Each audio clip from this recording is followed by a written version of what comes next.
You're over here tapping in with KWJT, Puget Sound from space. I'm over here with Corey. You're tapping in with Tavares and sliding with Solana. You already know what's going on, KWJT. It's a whole lot of groovy shit in the morning. We want to start off this podcast with a whole lot of love. Thank you for all the viewers and listeners at home for tapping in with the Groovy Tapes continuously. We truly appreciate it. Also, forever and always, shout out Tranquil Forest. We truly appreciate you guys. Home team forever. And without a further ado-ski, I would love to introduce this week's guests. We got Umi and P up in the motherfucking building. Welcome.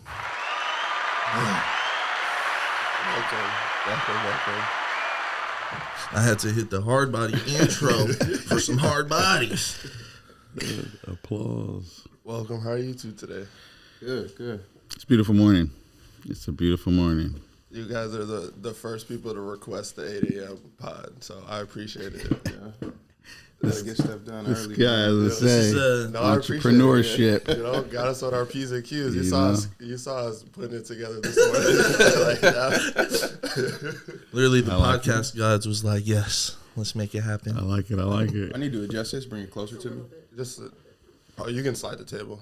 That's comfortable for you. That's good right there? Yes, perfect. Well, this is going to be a fun interview for me personally because I've been doing research without doing research, just going out to Tacoma constantly and just like feeling the energy that you guys bring to your own city and how it spreads outward. So I'm really excited to do this just to get the history of the U2. I got a little bit of it at Posse Life. But I know there's like so many stories like that got left out, just so many moments. And there's just like things that I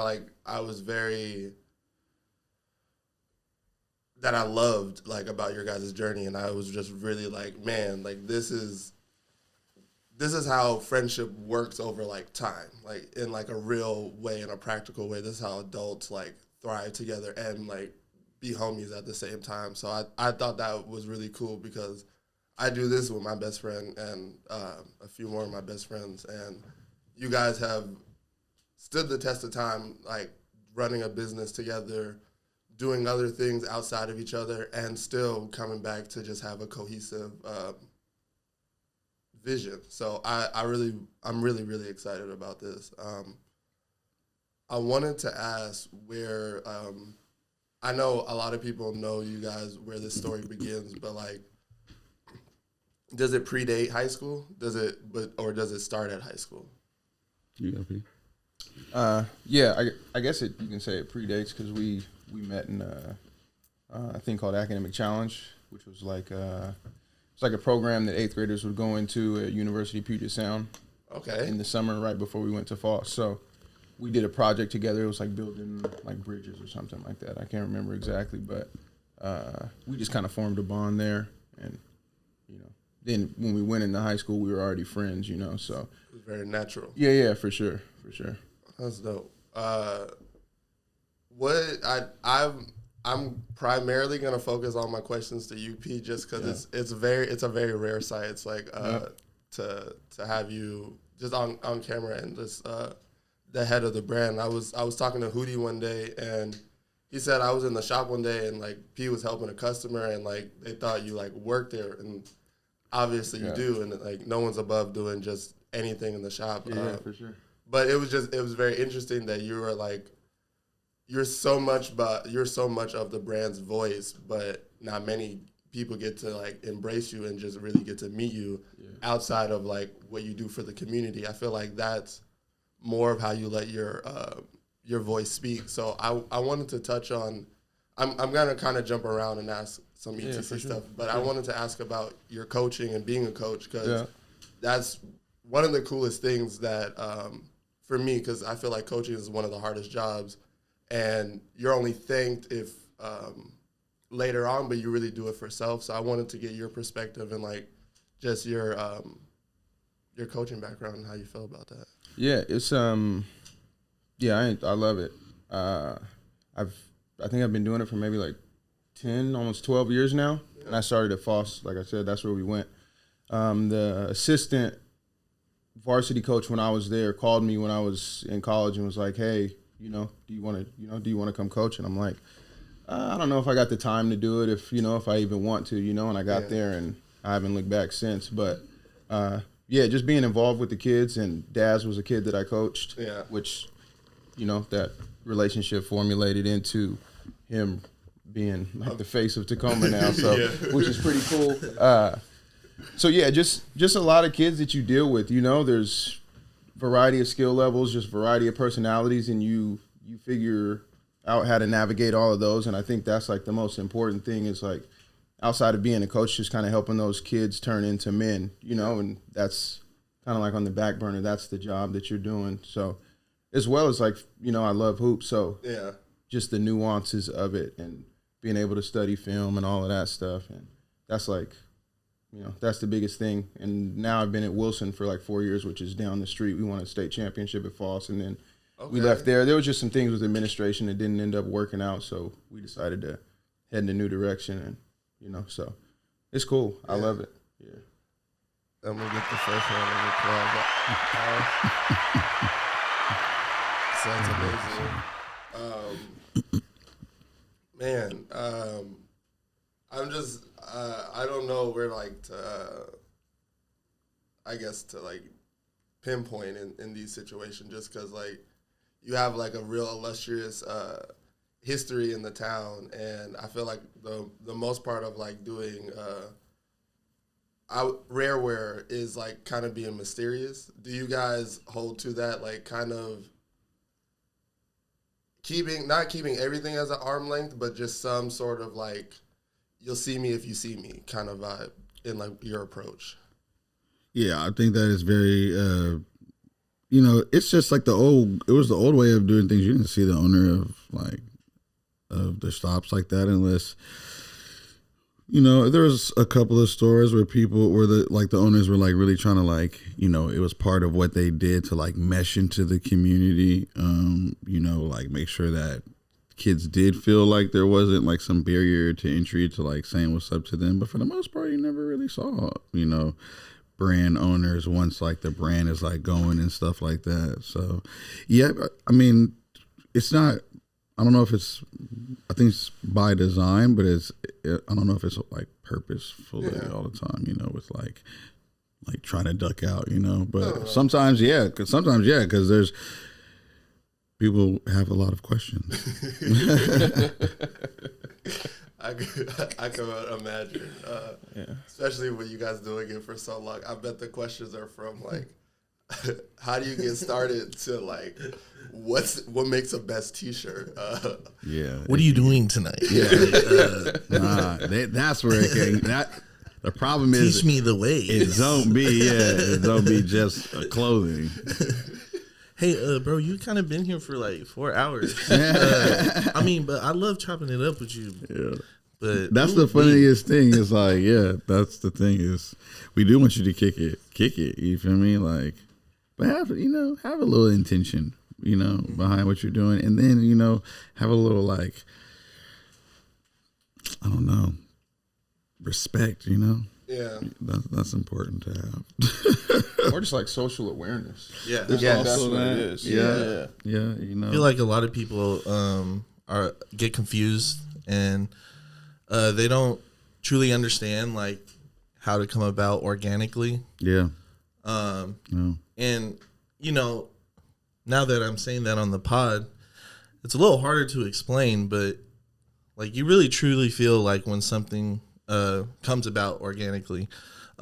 Best example I could truly say is like meeting y'all and being a platform and reaching out to each other through these waves, and it just sprang up, and it's probably one of the most beautiful things I could be a part of if I could be like very point blank, because it's not too much of the Seattle Tacoma togetherness. That's not my whole identity though. I try not to like latch on to that and be like, oh, I'm just I'm super Seattle man. Like, you know, that's all that I'm about. But no, I'm like very prideful in where I'm from, and so are like neighboring cities, and a lot of what I've been learning, especially this year, 2022, we've had a lot of like South Sound homies pull up and hang out with us, and about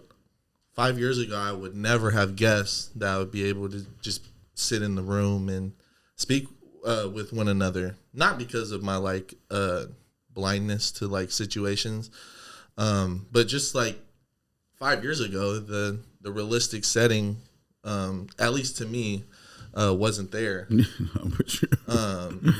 So, brother, I say all that because I really wanted to get another hand clap.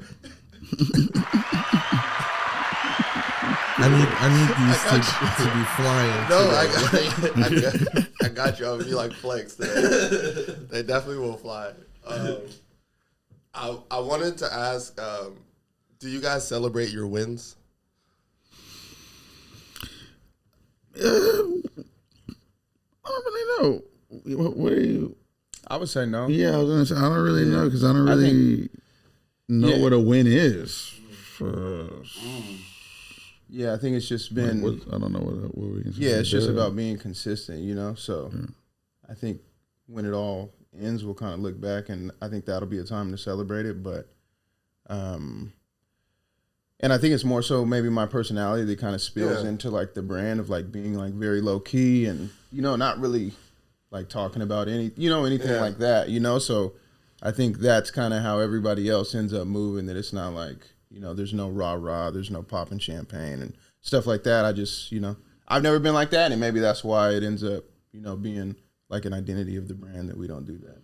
No, I just, I've seen you guys like, whoever, I know runs the Twitter, but. What I was going to say, because one thing that we do, but I was also going to say, I don't know if we can, that's why I was really perplexed with that question, because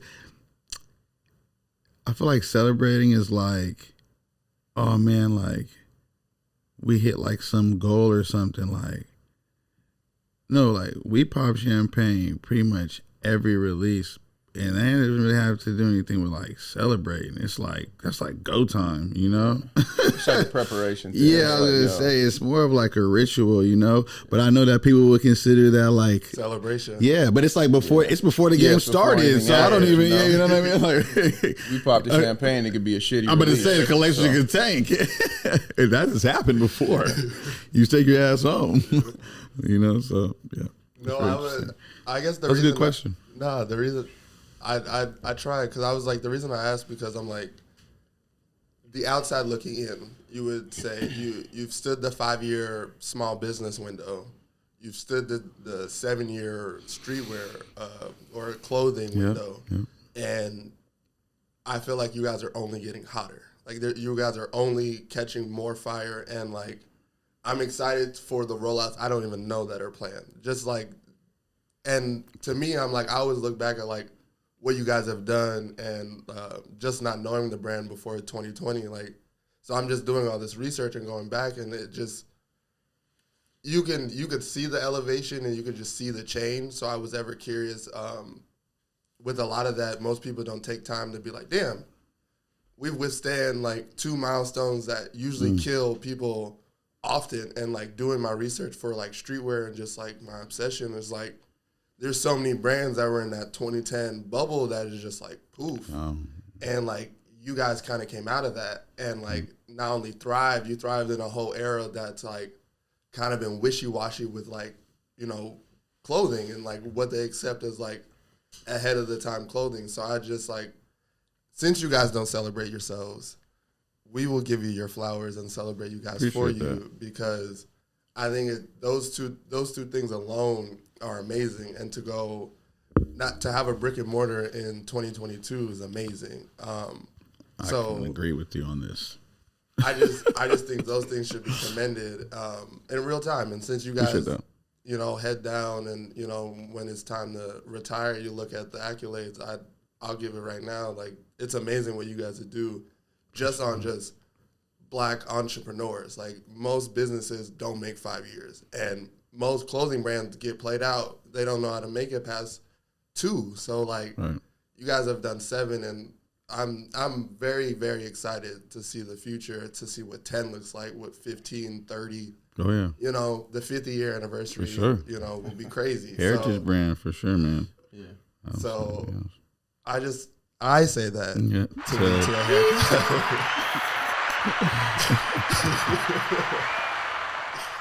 haircut. So I wanted to get in a little bit more of the ETC beginning story, so I can ask a leading question. So how was that early building out for you guys? Because I have one of my bosses, one of my like really dope friends, is from Tacoma, and I was wearing an ETC hoodie in the Tacoma Comedy Club one day, and he was like, "Oh, that's Perry, that's Umi and Perry," and I was like, yeah, because I just know you guys of like how I met you guys, and it was like that, and he was like, it's really dope to see that like people from Seattle's wearing that, like they sold it out of their trunks, they're really from that era that like we printed the tees, we came to school, we got it. So I'm really curious about those early days and that just hustling mentality on like pushing your brand and just like becoming a staple today. Awesome. So yeah, the early stages of it were, I think like most brands where it's kind of like hit and miss and you're just trying to figure everything out. So I don't even remember where we were picking up t-shirts from, but Walgreens. Walgreens. CVS, they used to have a big ass bin right when you walk in. Yeah, and you can go in and get like, I don't know, 5 for like $10 or something like that. Fire. Yeah, but they were all random tees. It wasn't all the same brand, you know. I don't know how they had their wholesale account or whatever. It was crazy. But it's like shits that didn't make it, you know, that were like unpackaged from the package, then it's like spillover. Yeah. So I had a neighbor that lived like 2 houses down from me, and he had like an embroidery machine. And you could draw on, there was a tablet that you could draw on to create your designs. Hold on. He said a tablet. What, the screen? Come on, y'all. What? This The was in Waco? 2006. No. Yeah, we graduated. Yeah, 2005. It's 2005, man. It wasn't no tablet, man. It was like an embroidery machine that had like a little digital screen on it, and my man's was meticulous. A doctor. Steady hand. I was just saying, he said a tablet, which made it seem like, my man was like, It wasn't like, it's like easy. No, he was like, what? It wasn't on iPad. Yeah. But so yeah, you would have to go on there and like draw your own design, and you know, unless you imported one in, but we didn't have a graphic designer or anything like that. So I would like hand draw whatever we were gonna do, and then he would embroider it on the shirts for us. So then we would end up wearing them to school, you know, and like your homie was like, yo, let me get one. We would go make them one, and then it turned into, hey, we can make some money off this. Yeah. Let's make some shirts. We'll sell them out of the trunk.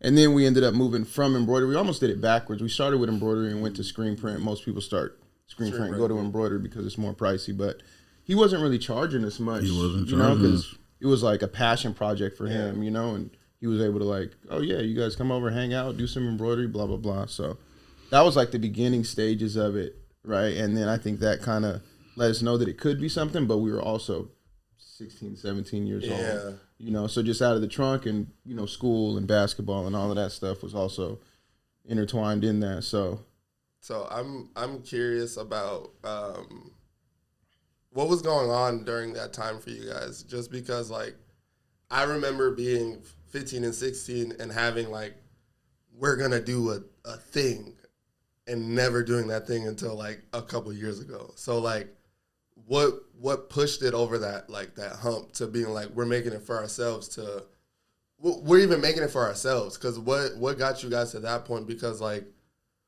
we never, like, I guess whatever we made for ourselves just stayed in that nucleus of just like him and I and the couple homies. What made you guys like show it off and then lead into that? I think it was more so just wanting to stand out. We like to get dressed. Yeah. Niggas was dummy fresh. So creating clothes that matched whatever we were wearing was the goal. Yeah. And that ended up turning into like a small business for us. So that was the biggest thing. I would say that a big part of why we turned it into a business was niggas just started asking. I remember homies asking, like our homies were like, "Yo, what's good?" And it was like, "Oh, what's good?" But at the moment, it was just like, "Yo," we were really on it. Like we like to get, like you said, we like to get dressed, but like back then, like that's what we did. You know, that's all you did. That's all you had. You know what I mean? So, and then another thing I think about was it was like also just a way of passing time. It was like something else for us to do. You know, like me and P weren't really into like getting into shenanigans. So if he wasn't hooping, it was like, yo, what are we doing? And it was like usually something creative. That's fire. Yeah, it's gonna be like maybe 5 minutes or something. I'm loving it. You know, while we're talking about the beginning of it all, I really wanted y'all to paint the picture of those days growing up in Tacoma, because you know, a lot of people like to bring up the fact that, you know, Seattle is really diverse, but Tacoma is also one of those like most diverse communities out there as well. So I wanted to get your guys' perspective on how that was. You can go first, P. Yeah, I think I don't know like the statistics of which one is more diverse, but yeah, I grew up on the south end of Tacoma, and elementary and middle school I went to, there was all different types of races, so it wasn't anything that was like difficult to navigate or even deal with. You just grew up around a bunch of different kids, so it wasn't all black kids. There was a ton of Asian kids that were around, Samoan, everything. So even once you moved into that high school level, it's like that's just what it is out there, and I think a lot of the kids were into the same shit. You played football, you played basketball, and then you just built those friendships through that, and everybody, it just kind of meshed well. It wasn't even, there were like the pockets of like, bad kids and shit, but the groups that we were with, we were pretty chill. It wasn't, like you said, we weren't getting into no weird shit or nothing like that. Yeah. So just most of the time growing up was like, it was very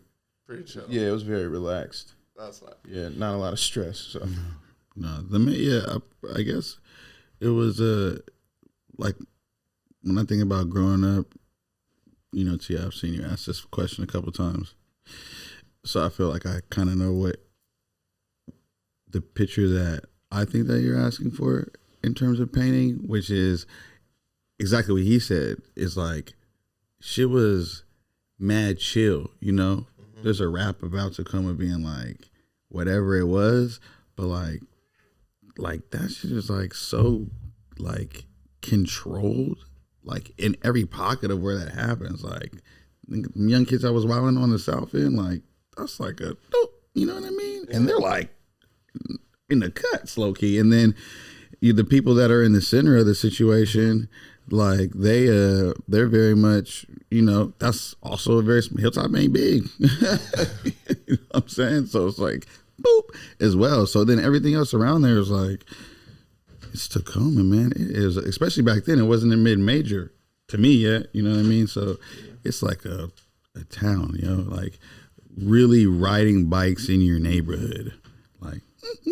But the whole city is that. Yeah, for sure. Like you said, riding bikes in your neighborhood, like, shooting hoops outside of the crib. Like if you wanted to stay away from all the shit, you could. You had to go get into some shit. Like you had to find it. People that move like that, to me, I'm like, that's the small town mentality. Like that's some country boy shit to go looking for trouble. Are you kidding me? Like that don't make no sense. You feel me?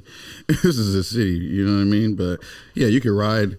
We like riding bikes, like rollerblading, skateboarding from 38th Street to 72nd to 84th. Like that's what Tacoma is. That's what growing up in Tacoma is. The whole shit from the east side all the way to Tacoma Mall, which is like, that's like, you know what I mean? Yeah. We're talking, that's the difference we're talking about, really getting around because you could. Yeah.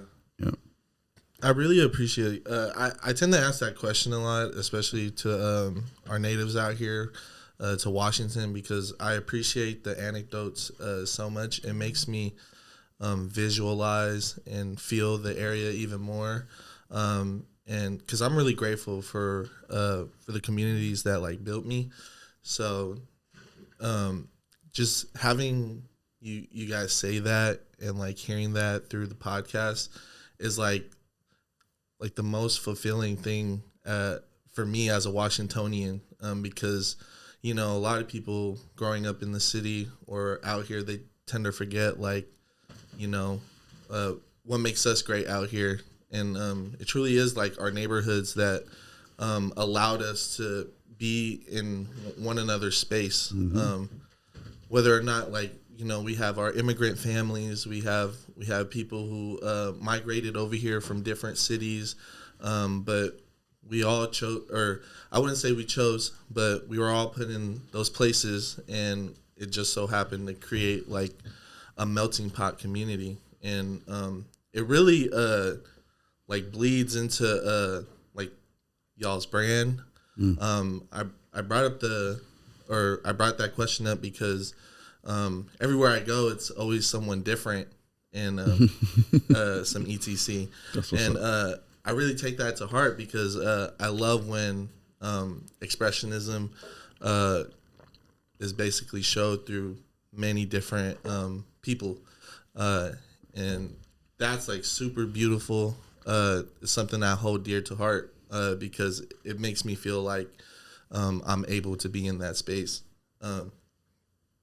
Sorry, I'm over here rambling. I wasn't beefing. No, you're good. Like, they're happy you're talking. We've discussed this. It don't matter what comes out. 8 a.m. pods, all times. The coffee and the juice is like it's winning. Like I know the mix now. It's like that's cool. So I know in a part of the story, you go off to college and you stay here. Yeah. Also going off. To college. Also going off. Sorry, sure. you also going off to college. But nah, both educated. Come on. on top.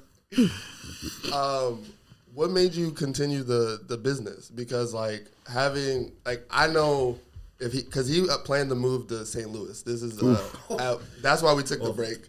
Kentucky. Yeah, this is St. Louis. Kentucky. Sorry. I was gonna say I thought it was Kentucky. Oh, my bad. I didn't want to false claim St. Louis like that. He was gonna move to Kentucky, and there's no way I would have continued this podcast. Like it probably would have morphed into something different, but like there's no way I'm just like thugging it out trying to do interviews because like here's Tavares via Zoom. I think because I appreciate seeing the city through his eyes, and it allows me to love it deeper and like want to do this. Without him, I'm just like I feel like my talents could be elsewhere, but here with someone else that brings the energy of Washington, I feel like it has a good home with the two of us. But I say this, you continued the brand. Like Umi went to LA, went to college, and you were like, nah, it's ETC'd out. What made you double down? Because I feel like at that moment, that's you going off to school, but also double downing on your future because both things could be possible. So like, what was that time like for you? Yeah, so it wasn't ETC back then. It was Flawed to Perfection when we were in college. It was Versu when we were in high school. So just the name change so you don't think that the ETC's been around for 20 plus years. So just in college, I think I've always just been someone that wants to just stay productive. Yeah. And he was working at the hundreds, and he would constantly send me shit. Yeah. Right. So I was still immersed in everything that we were doing prior. We just weren't creating the product. And I found a guy at POU where I was at for my first 2 years who did a little bit of graphic design, who helped me put some designs together. Shout out to Matt. Well, that was before Matt. That was remember Brad had the. Yeah, Brad had the dude. That did Brad, the graphic. I definitely forgot about you, my boy, but it's love. So yeah, just being able to continually do something while I was out there, even though, because POU is like 15 minutes from my crib, but I never, I would never go back home. It's like I was there for fucking 18 years. I don't need to. I saw you guys, but just doing something while I was at POU was important. Yeah. You know, I had homies there and I created friends there and I created stuff and they bought it. So it was pretty much similar, but not on the high school level, just because college is so much different. Yeah. You know, so me and Umi still communicated on what was going on, but it was solely being ran up here. Yeah. And I would send him stuff. He would put people down there and stuff. He'd wear it down there. And it was like the infancy stage of that brand. So looking back on it, like the designs were weak and all, you know, some of the designs were cool, but just like not to the level that we would want them to be. Yeah. So it was of the time. It wasn't futuristic. Like we weren't thinking future. Yeah. So I just think me wanting to continually do something, even like now, you know, it's like, it's tough for me to not be doing anything. And I think that's what helped us continue to run it. I left there and went to Eastern for another 2 years. Yeah. And while I was out there, I think we stopped for a little bit, right? In a small second, yeah. Like my transition from leaving POU to go to Eastern, we stopped and then we started up again. Because I had even more homies out there because a ton of people, even from Seattle and Tacoma, went to Eastern. I don't know if that's still the same thing, but yeah, and we continued to run it out there as well. So I just think, you know, productivity is important to me. What made you never cut Umi off? Because like I not to say like not being in constant communication, but if you're solely running the brand and you're deep in the hundreds, what made you go like, this is someone that is forever? Like, because that, I think at that point, like a lot of people would take the time to be like, hey, I'm doing a lot of the heavy lifting. We are still in communication, probably making decisions, but I think at that point, he's a lot into his lifestyle in LA, and you're a lot into your lifestyle in Washington. Like, what makes you go like, nah, fuck it. It always has to be the duo, or it always has to be some sort of him and I. Yeah. So first off, I think it's just loyalty. You know, I'm like big on that. So if like we're friends and, you know, even if shit has never gone left, whatever, it'll always be the same. You know, that's just my personality. But also just understanding in a business, you can't do it alone, and you need to figure out like where you fall short so someone else can pick that up. So my side of it has always been more the business of it, and he's like the fashion guy. Yeah. So him being down there, just being involved in that, it only made sense for us to continually do it as a duo. But also, like, he's one of my best friends, so there's no way that I'm gonna be like, yo, like it's done. I'm about to just run with this myself. It doesn't make sense, you know. No, absolutely. Because then how do I continue it? No, I the brand or the friendship after doing that, it doesn't. Very true. I didn't. I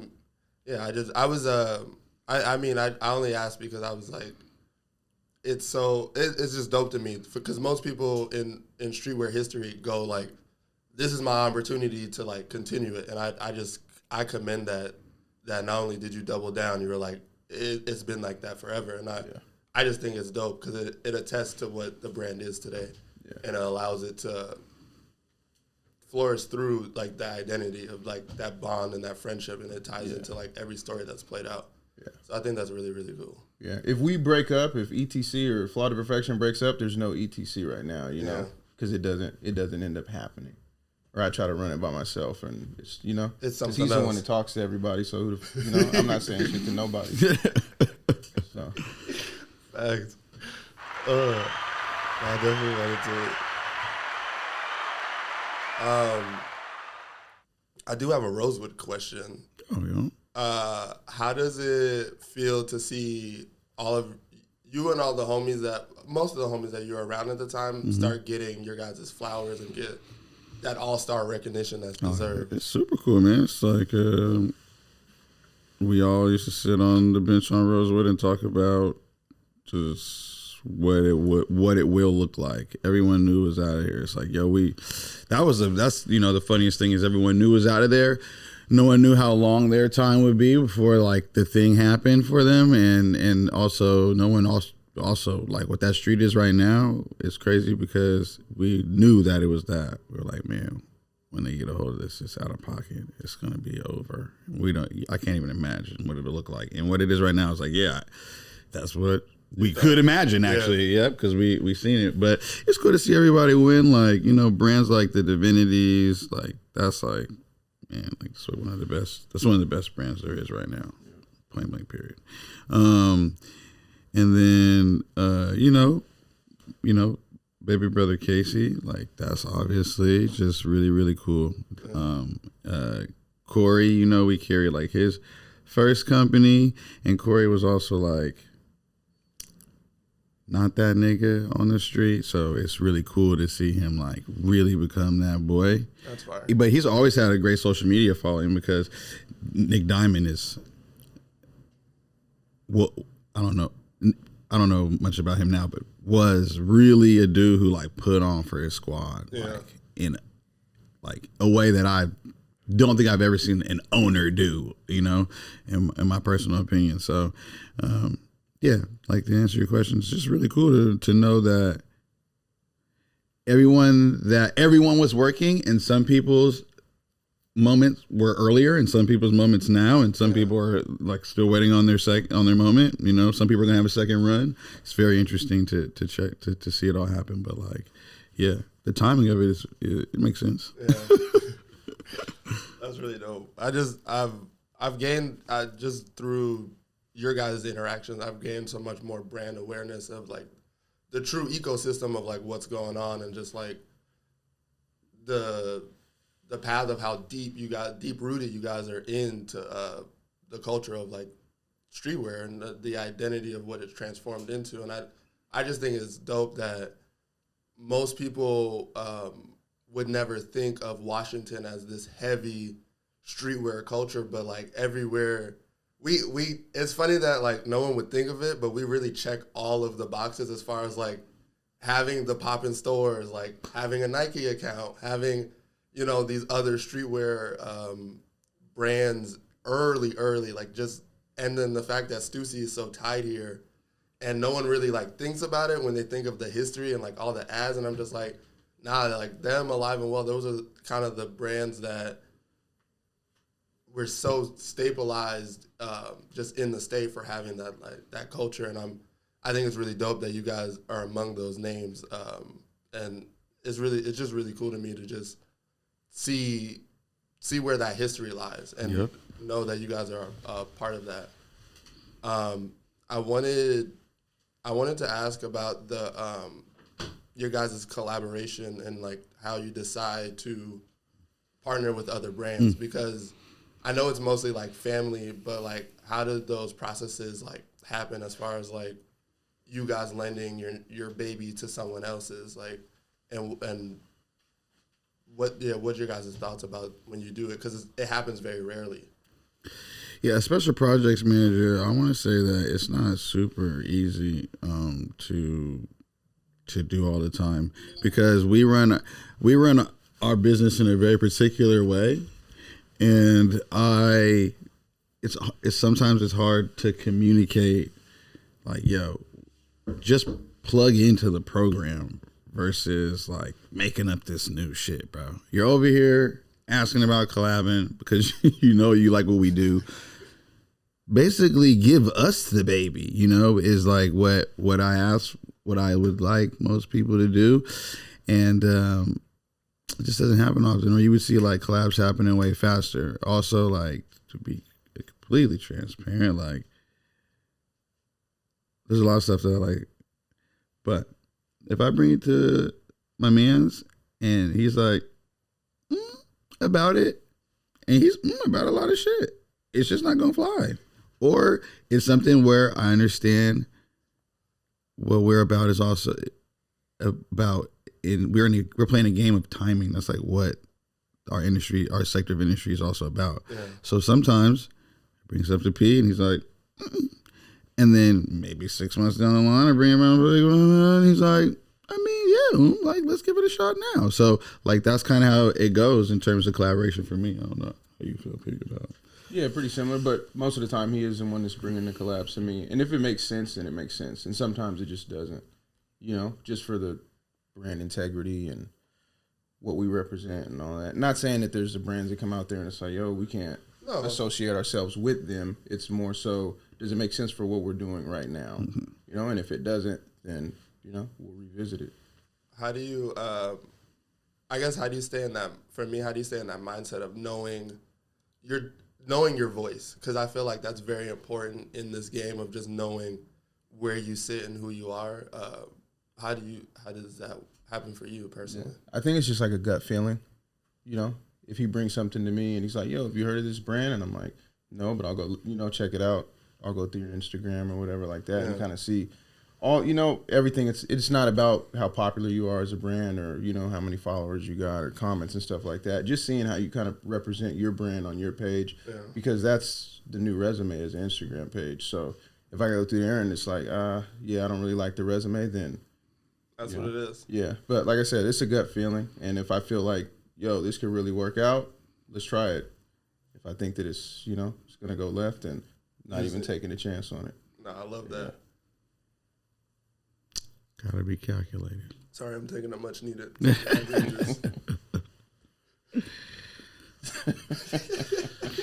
Y'all are probably wondering at home, what them boys sipping on Groovy Tapes? And we got that Jones juice. I love that. Shout out Jones Juice. Please go and tap in with Brother Man over there. The fresh press is going real crazy. I'm sipping on the Golden Boy right now. I got some all greens. It's actually smacking. Mars was smacking it last week. Gulps, big gulps. Do you guys have a favorite flip that you've done? I know that's very tough to ask when everything is fire, but like, do you have like? There's just so many though. Yeah, I don't know if everything is fire, but there's just so many at this point. Yikes! Like, yeah. But there's so many that it's tough to. If you had asked us like 3 days ago and gave us like some time to figure it out, yeah. But I'm not gonna rattle one off and then in a week I'm like, fuck, why'd I say that? Why'd I choose that one? This is a cold one. Yeah, for sure. It's whatever we're doing right now. So like right now, to me, I think my favorite flip is there's a cartoon. I don't want to give it away. There's a Cartoon Network. There's an Adult Swim show that I'm a huge fan of, and we're gonna flip like the titling, and that's probably like, again, whatever is like the newest shit, whatever is the idea that I'm messing with right now, that's the best idea. That's fire. Other than that, it's like, who knows? They're all fire. I love the ETC Mariner flip. That was with the E or the T? The T. Oh, okay. Yeah. I love that that you guys pointed out that you're now referencing your old references. What's that like to have like the archive to start pulling from like old ideas and reworking them? Are you kidding me? It's like, I continue to say, like, we're a heritage brand, so being able to play off of you is like that's everything. Yeah. To recycle the wheel, man. It's like a cheat code. Yeah, man. It's like, we got 7 more years of this shit.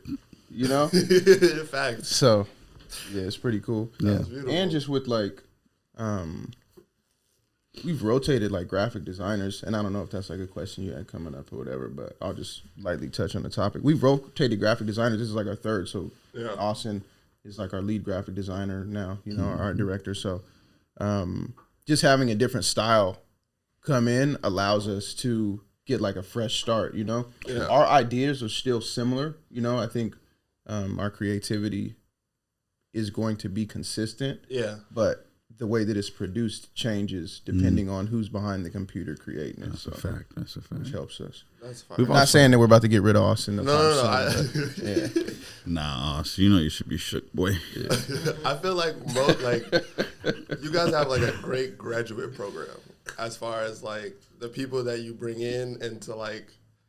Oh yeah, 100,000%. I was just telling, if there's one thing that I'm willing to like not be humble about is like, bro, if you rock with us, you're coming out on the other side. Boy, don't do that. Don't do that. You're coming out on the other side. If you buy into the program, it's just like with the hoop shit for P, is how I kind of look at it. It's like Coach P is forever Coach P. And so like when you're in the program, you got to buy into this shit. You got to buy into what we're doing, even if you don't understand, man. We're not trying to steer you in the wrong way. You know what I mean? It's a tough atmosphere down there too. It is, man. And people will tell you that. There's some people that ain't made it through, but Yeah. you make it through, you're good. No, I feel like you need. I feel like you need that. If you're gonna last in anything, I feel like you need that. Everyone needs a version of like. If you don't go to college, you need to simulate that atmosphere of like people telling you that what you're doing is shitty and how to be better. Yeah, for sure. I feel like and having it come from family and people that you trust, I feel like is the most important. Yeah. And I wanted to ask, who are your guys' favorite artists coming out of the T? Because I know you guys have you as far as musicians. Okay, yeah. Music. I do want to touch on your guys' art because I want to tap in with more artists from the T as far as like digital and physical mediums, but like as far as music that is coming out of the T, who may I not be hip to? Because obviously we've had TBG up here a few times, Lex up here. We've had. I'm not gonna list all of you guys. From Tacoma. You're about to. I was like, that's so wild, so close. I'm going through, and I know how you get down too. You'll be like, I don't want to leave anybody out. Exactly. But you know, if you're from the T, you've been up here, you do music, I fuck with you. So, who may we not be up on like right now? All right, I'm gonna go first because he's the one that's like neck deep and all of that shit. And not saying that I don't listen because they play all the shit at the shop for me and stuff like that. But I'm not like a huge music guy. So even like when I'm in my car, like there's no music on when I'm driving, and it might be like some psycho shit, whatever. But focus. Yes, but I do fuck with TBG and I really fuck with Scoop. Outside of it being like a homie and all of that, but. Like I appreciate his music. So Scoop's on fire. Yeah. So I just wanted to say that before he dove in and maybe said Scoop and I fucking copied his shit. Off top, I feel you. I'm getting ahead of that. I only got one right now, honestly. Like, man, I've seen so much like growth in the team, man. When me and P were coming up, and P's not a music guy now, but he was a musician back in the day. I'll forever throw that plug out there. And like. It's just very interesting to see how we've like caught up sonically, like finally. Like it was a rough journey for the T, you know what I mean, to get there. But their influences were so old that like old Bay Area shit, like super old Bay Area shit. So like that's what they're, when they get in, I want to make some shit like that. And it's like, no, man, no, you should not want to. You should just want to play that, but you should want to make something new or something for it or whatever. But yeah, the T is really caught up right now. Young Wolf is like the guy though for me. Ooh. Yeah, like he has he just put out a project called All Boys Wear Pink. And you know what? One thing I recently learned about him is like he's been a fan of us for a bit, and I've seen him, but like everybody's got to grow, you know what I mean? And you got to give people like their space, because there have been moments, P.S. slowed me down, of this where I'm like, here's one thing I like, and I'm like, yo, I think this kid could be the greatest. And it's like, no, not really. You just like have that one little thing. So I've like learned to slow down for sure. So he's on like his third project or something right now, and it's finally like, I'm like, okay, I see the vision and I understand what you're doing. So I would definitely say check out his tape. The couple of songs that I've put people on Twitter have kind of gone up. Yeah, you got this song called This or That is really going crazy. Yeah, I peeped that. That okay. That was a great visual. Okay, yeah. I need to tap in because I'm not hip. I seen the homies posting. I always wait to like. I always wait for enough people to get my attention. Yeah, because I'm like, and it's damn. I'm turning into one of those people that I'm so jaded of being like over information, because like between the Groovy Tapes DMs, my own DM, just like scrolling the feed in general, it's just like content coming at you like literally 3D. Yeah. So I always feel like I never want to discount people from when I actually get to hear the music, but I never want to rush to anything just because all the homies have the same homie, or he's in this bubble where I'm just like, I just got tapped into that bubble. I don't know if I like your taste in music yet. So like, I always try to give things a breather. I got to hear your name 5 times before I'm like honed in. Like, and I don't know where I was going with that. I think that was just the point. Nope. Yep. I got one more dude, Leezy. I Ooh. fuck with Leezy. Yeah, he's hard. Way to shout out King Lee's, man. Yeah, man. Honestly, bro, there's so many. There's just so many. We need the. This is gonna sound weird to say, but we just need like the consumer ear of Tacoma to be okay with understanding like it's chill to like Tacoma. It's chill to like this music, bro. It's chill. And I know you're gonna say, yo, it sounds like this thing or that thing, but like, yeah, so does that thing that you like though. That sounds like this thing or that thing as well. Like Y'all on the West Coast. I was gonna say, and there's just very few people that are doing like different sounding music. And as just like this is how music works, like it's not about different sounding music. Like usually like there's a certain couple of sounds that are like, yo, this is what is working right now. You know, like this is the sound of the times. That's how you get like a sound of the times and shit. So it's very interesting to me with that, with all of that. But I said all that to say like there's a lot of people like Lee's, but Lee's is definitely top one for us for sure. It's like, yo, there's no reason people aren't riding around playing his music right You just now. put me on. So. In the T, like it's crazy. You know, it's just like what you guys just did with your last episode. It's a wild thing for people to, you know, he was, like he said, in the first, he didn't even name drop. He was telling his story. And in the first 7 minutes, he had mentioned like anybody who's popping right now or who's done it. Yeah. Oh, yeah, y'all know Pender? It's like, well, if people don't know who Pender is, what the fuck? But also, like, yo, this dude came up with the dudes. Yeah. It's just very interesting. Before we leave the topic, I'll shout out John the Baddest. I think he's from the south end of Tacoma too. Yeah. He's a USA, but I fuck with his stuff. No, you gotta put it. Yeah, you might just put us on. Yeah.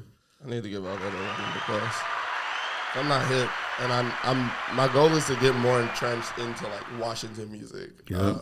Because I was very much a Washington hater on just music scene in general. Yeah. For literally until this started, until he started really doing music, I didn't know who was an artist. I ain't give a fuck to research it. So no. We weren't really like in the scene yet. No. He is ahead. He is. Yeah, he be playing everybody. Tars is like low-key a crate digger. When there are for Washingtonians, I'd be like, when there is where like, you guys be at? Which is the whole reason why I was on it. The whole reason why it's so appealing to even fall in love with the podcast is what you guys do is because of moments like that. Because you are like, you just care about here. You know what I'm saying? Like you always call him a historian, and he cares about here. You know what I mean? That's like important.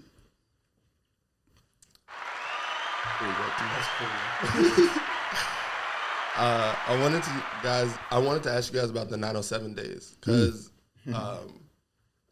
I've heard you guys express it's a time lost with being the new shop. I wouldn't say it could never happen again, but there was like an energy in your first brick and mortar. So I wanted to know about because that's a time I never got to experience, but a lot of people I've befriended from the T and just through you guys were a part of that, like that origin. You know all the heads. They were part of that like origin, and I feel like it's cool to be in a room full of people that experience 907 because it's like you get to hear stories that you just like what that was jumping into reminiscing without even like I don't know without me actually having to ever be in the building. I feel like I was just sitting, in one of those seats just in the room whenever like Hayes is going off about a 907 story. So.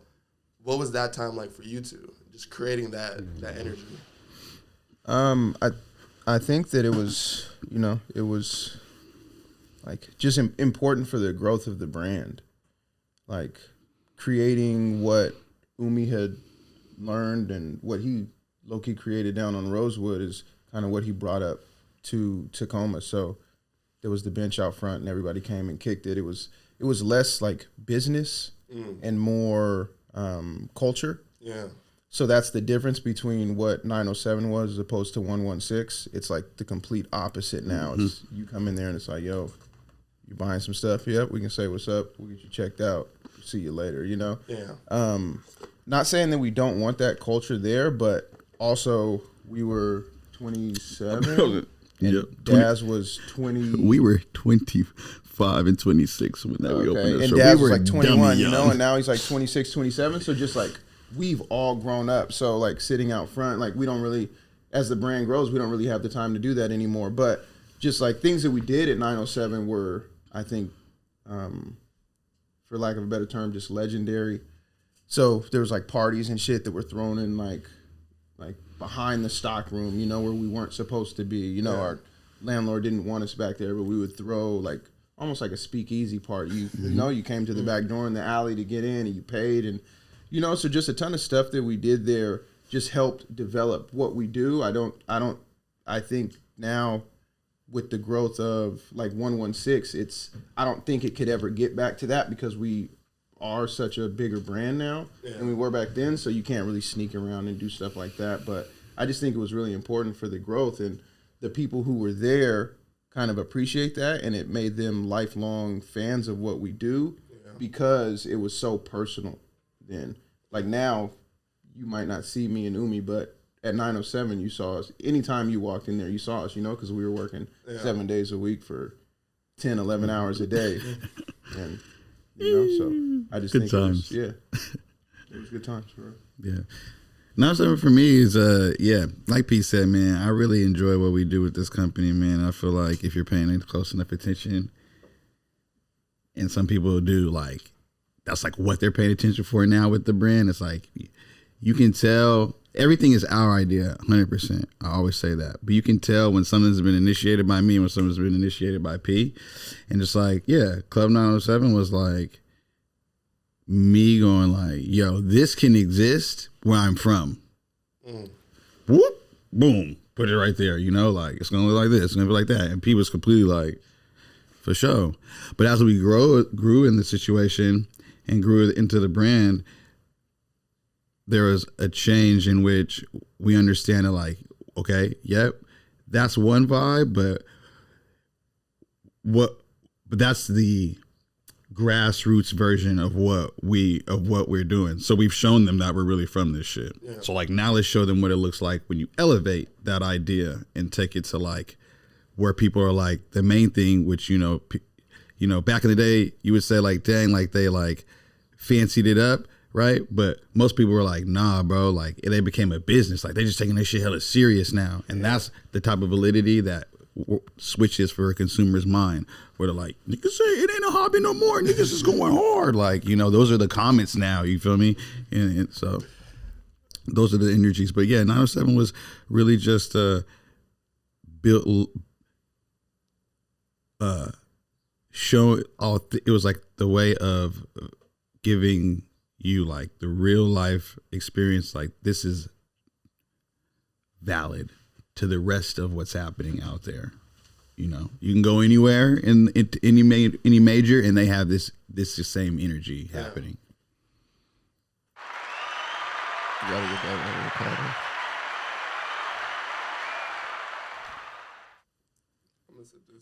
I'm gonna sip this. Your timing is divine today.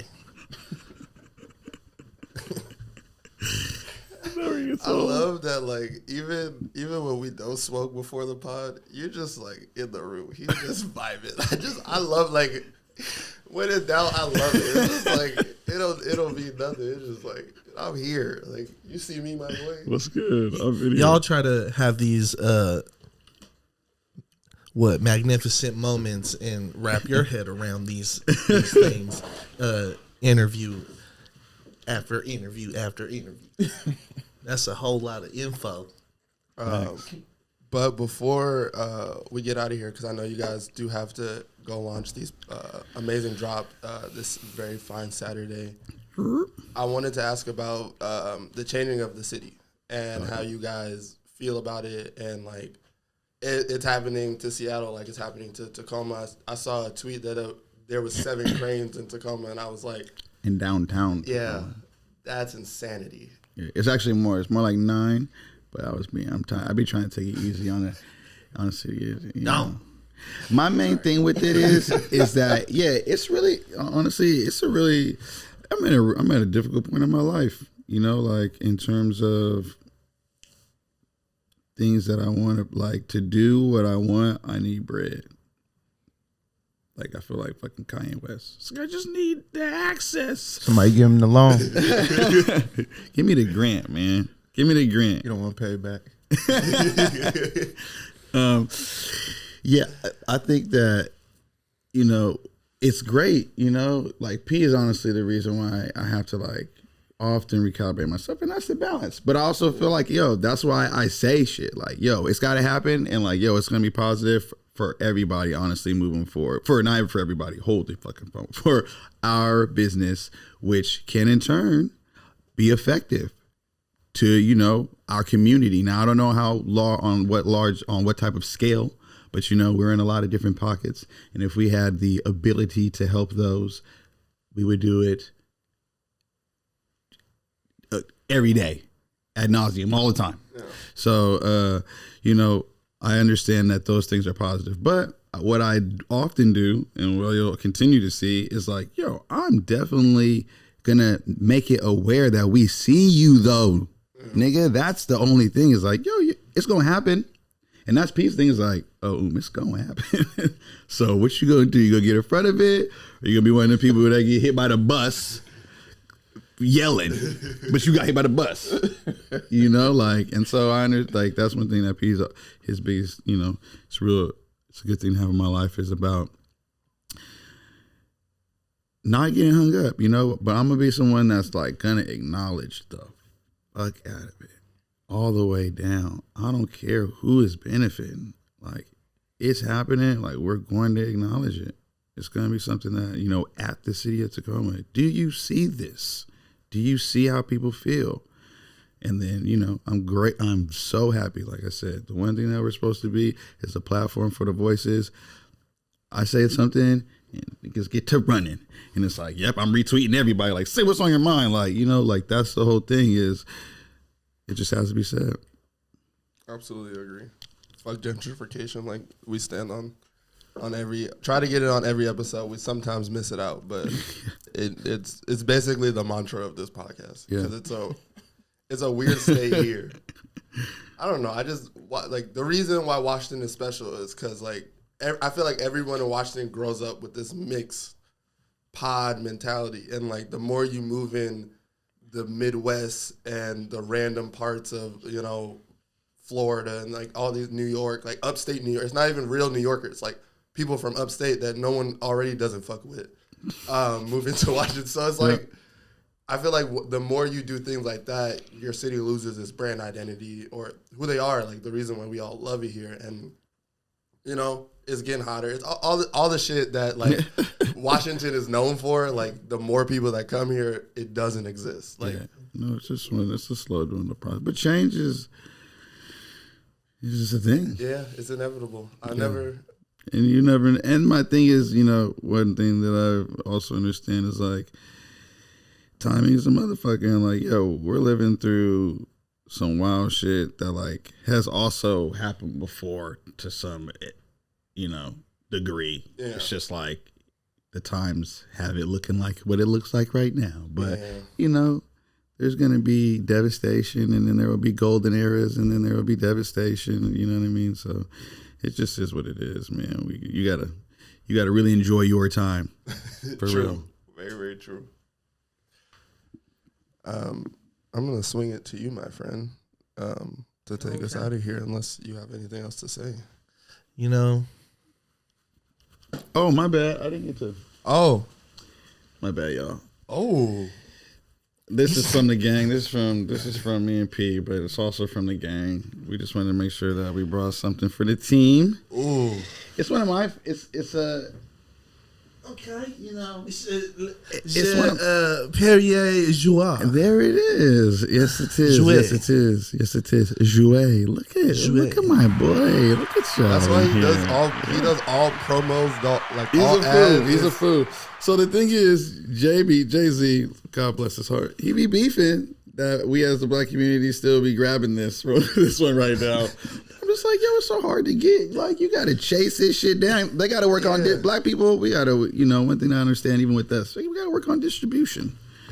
But you know, I don't know about work on it. We need more access to distribution. Pardon me. The shit is there, and we're ready to take over, obviously. But we need, obviously, to be in control of that, where we can really finagle and finesse. But that'd be the thing. Anyway, it's a very good champagne. I hope you all pop it together. Oh, we definitely will. Come on. All right. KWJT. We've been grooving with the South. We got Umi. We got P. We got Corey. Coy. Solana.